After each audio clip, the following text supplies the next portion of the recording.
Aloha class. So I've continued to solve, and hopefully you did too, but for my salaries and commission, 30,000 was fixed, and then I have 12x, x is the number of units, for my variable component. And so I'm going to continue on with part 3. This is using the gross margin, or the traditional or absorption costing method. We'll now use the contribution margin method, which is, it will still result in 30,000 net operating income for the 5,000 activity. So they told you only to do the 5,000 activity. So I'll just do that 5,000 activity income statement. It'll still come to 30,000 operating income, but the way that we're going to divide up the expenses is different. We're gonna combine all of the fixed components into the bottom and move all the variable components to make the sales minus the variable cost gives me contribution margin, minus the fixed cost gives me net operating income. Again, remember, sales minus variable expenses gives me contribution margin minus my fixed expenses, minus that gives me my net operating income. So I can check myself because this will be 30,000 and I can check myself there.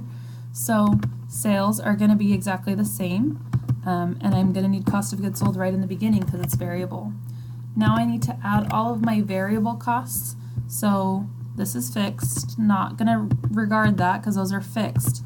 This part, 18,000 of it is fixed and 30,000 of this one is fixed, but I know this is the variable component. So I could take the difference of that, the 38,000, because I know 18,000 is fixed, so 20,000 must be variable.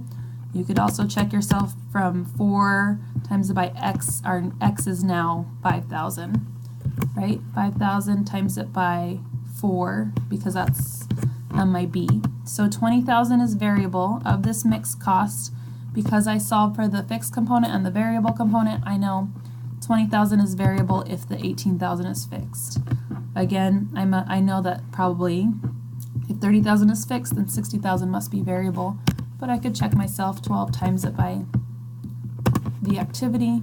So these will be my variable expenses from this formula, dividing up these two mixed costs. So 20,000 will be variable from my shipping variable equals 20,000, and then the rest of the 18,000 will be fixed, and then salaries and commission will be the 60,000 is variable. Right, and now after I could sum up all my total variable expenses.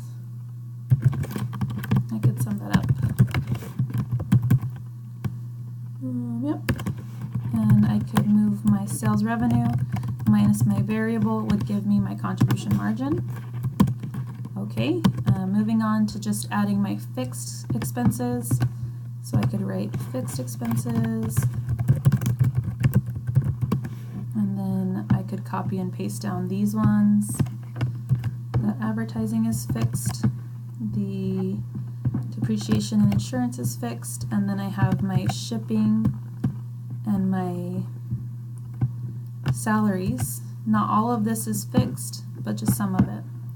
Remember, so the 18,000 would be fixed and the 30,000. 18,000, 30,000. I could sum up my total fixed expenses. Oh, sorry.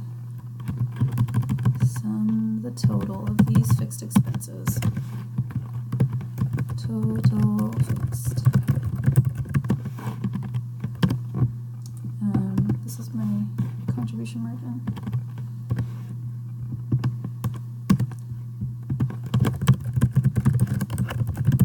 Okay, and does that look correct? That 30,000, I knew I was going to come to the same outcome. I'm just presenting it differently. And yes, I did come to the same outcome, so everything's looking good. I've divided up my mixed costs so that the variable comes over here and the fixed comes down there. So this doesn't seem super useful right now, but as we learn about break-even in the next chapter, and for different analysis purposes, we will present these results differently Usually traditional approach is used for external reporting, while this is better information for my managers.